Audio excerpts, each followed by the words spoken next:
찾으셨으면 로마서 1장 1절 2절까지 보시겠습니다. 1절 2절. 예수 그리스도의 종 바울은 사도로 부르심을 받아 하나님의 복음을 위하여 택정함을 입었으니 이 복음은 하나님이 선지자들을 통하여 그의 아들에 관하여 성경에 미리 약속하신 것이라. 아멘. 바울은 제일 처음에 쓰는 단어가 뭡니까? 예수 그리스도입니다. 나 바울은 예수 그리스도의 종과 사도가 되었다. 이렇게 말할 수도 있습니다. 근데 예수 그리스도를 가장 앞에 내세우죠. 그래서 바울은 자신을 소개하거나 무엇을 하든지 예수 그리스도를 항상 가장 먼저 내세웁니다. 그의 전 존재와 가르침 중심에는 오직 예수 그리스도뿐이었습니다. 예수라는 이 역사적인 인물, 그러니까 이거는 예수님의 인성을 가지신 이 땅에 오신기 때문에 가진 이름이거든요. 그런데 그리스도는 하나님께 기름 부음을 받은 구원자라는 뜻, 이 그리스도, 이거를 결합해서 전파하는 것이 바울 사역의 핵심이었습니다. 그러니까 인간이시면서 우리를 구원하시기 위하여 신성을 가지신 하나님의 아들 그리스도, 그분을 전하는 겁니다. 우리를 위하여 사람 되어 오셔서 살찌고 피 흘려 죽으실 뿐만 아니라 신성을 가지셔서 다시 살아나신 하나님의 아들 그리스도, 이것이 이제 복음의 핵심이거든요. 그래서 우리 신앙의 건강함 역시 우리의 삶의 중심에 그리스도가 계시는가라는 질문을 우리가 자주자주 하면서 점검할 수가 있습니다. 나는 내 인생의 최우선이 그리스도신가? 내 인생의 중심에 예수 그리스도가 좌정해 계시고 나를 다스리시는가 하는 거죠. 그 다음에 예수 그리스도의 종 그랬습니다. 그런데 본문에는 원문에는 둘로스 종이라고 되어 있습니다. 그 당시에 이제 우리가 부르는 노예죠. 두 가지 의미를 가지는데 우리는 죄와 사탄의 노예였지만 그리스도의 보배로운 피로 값주고 사신바 되어 주님께 속하게 되었습니다. 죄의 종, 사탄의 종이었는데 이제는 그리스도의 종이 되었습니다. 그리스도인은 스스로 자유로운 존재가 아니라 주님을 상전으로 모시는 자들입니다. 나는 이제 내 마음대로 살겠다 하는 존재가 아니라 주님을 나의 주인으로, 나는 주님의 종이 되어 주님이 원하시는 것, 주님의 뜻, 거기에 나는 온전히 순종하며 살아가는 종이다. 이렇게 얘기를 하고 있습니다. 그 당시 둘로스라는 것은 너무나도 그 인생 계급의 최 밑바닥에 있는 신분이기 때문에 내가 종이다, 둘로스다라는 것은 말할 수 없이 부끄러운 겁니다. 그러나 바울은 예수님의 종이라는 이 용어는 전혀 부끄럽지 아니하고 오히려 자랑스럽게 여겼습니다. 나는 누구의 종도 아니고 예수님의 종이다. 이걸 자랑스럽게 여겼다는 겁니다. 자, 그리고 그는 또 자신이 사도됨을 어제도 살펴봤지만 또다시 살펴보면 자신이 12사도와 동등한 권위를 가진 사도다 이렇게 얘기를 합니다. 뒤에 부르심을 받았고 예수님 생전에 예수님을 3년 동안 따라다닌 제자는 아니지만 자신도 그 12사도와 동일한 권위를 가진 사도다 이렇게 얘기를 하고 있습니다. 제자와 사도는 구분되죠. 사도는 부활의 목격자여야 됩니다. 부활하신 주님을 직접 보아야 하는데 바울은 다메섹 도상에서 영화로우신 주님을 실제로 목격한 부활의 증인입니다. 그리고 사람에 의해서가 아니라 주님께서 직접 선택하시고 이방인들을 위해서 네가 가서 눈먼 자를 다시 눈뜨게 하고 사탄에게 사로잡힌 자들을 해방시키고 자유롭게 하기 위해서 내가 너를 보내노라 하면서 주님이 직접 파송하셨습니다. 그래서 사도의 자격을 가진 겁니다. 그리고 사도의 권위가 인정되려면 표적과 기사를 행해야 됩니다.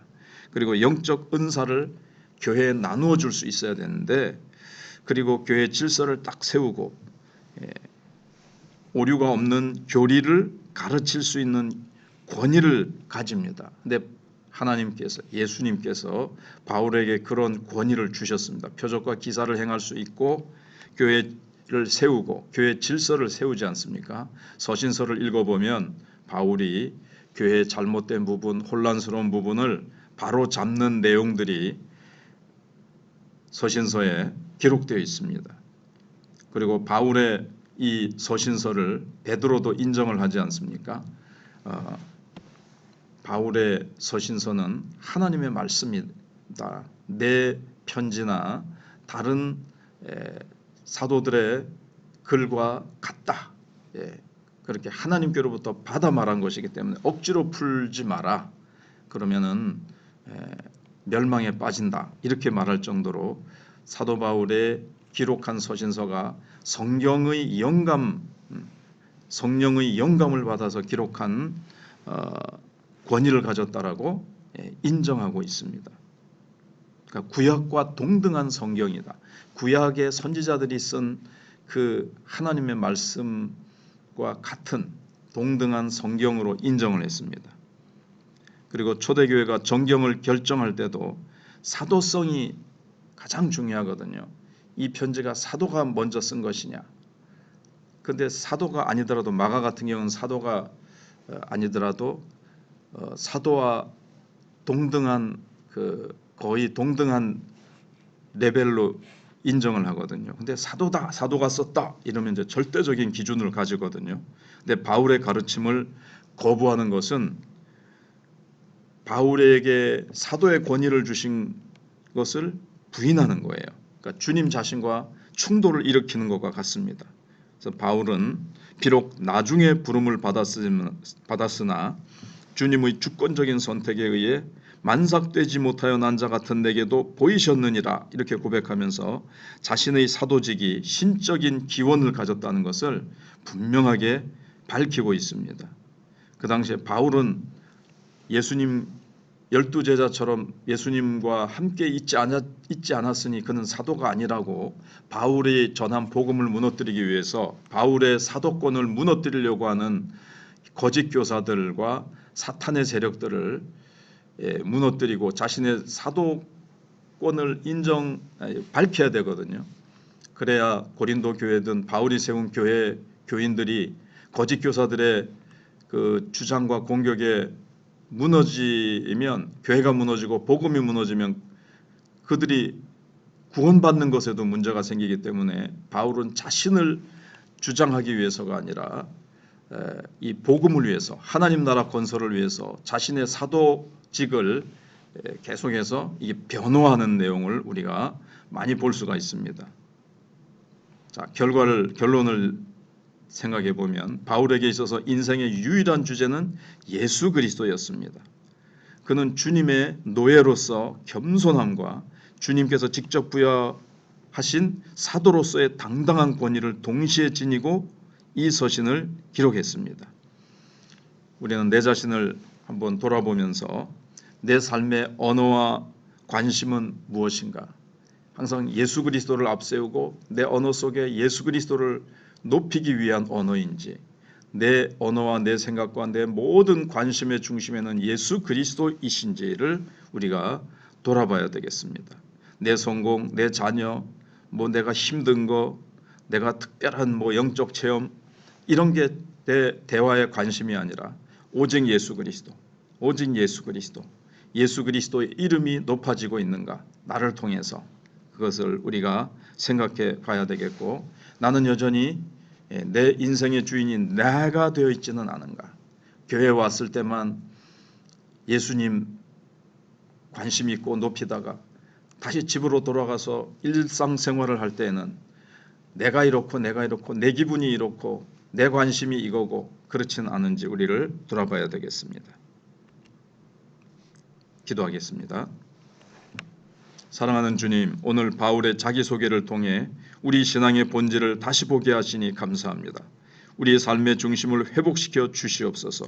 바울이 어떤 환경에서도 예수 그리스도를 가장 먼저 떠올렸던 것처럼 저의 생각과 저의 마음의 중심에 주님이 늘 항상 좌정에 계시되 왕으로 좌정에 계시기를 원합니다. 나의 문제나 내 성취보다 주님의 아름다우심을 더 많이 말하고 자랑하는 인생이 되게 해 주시옵소서.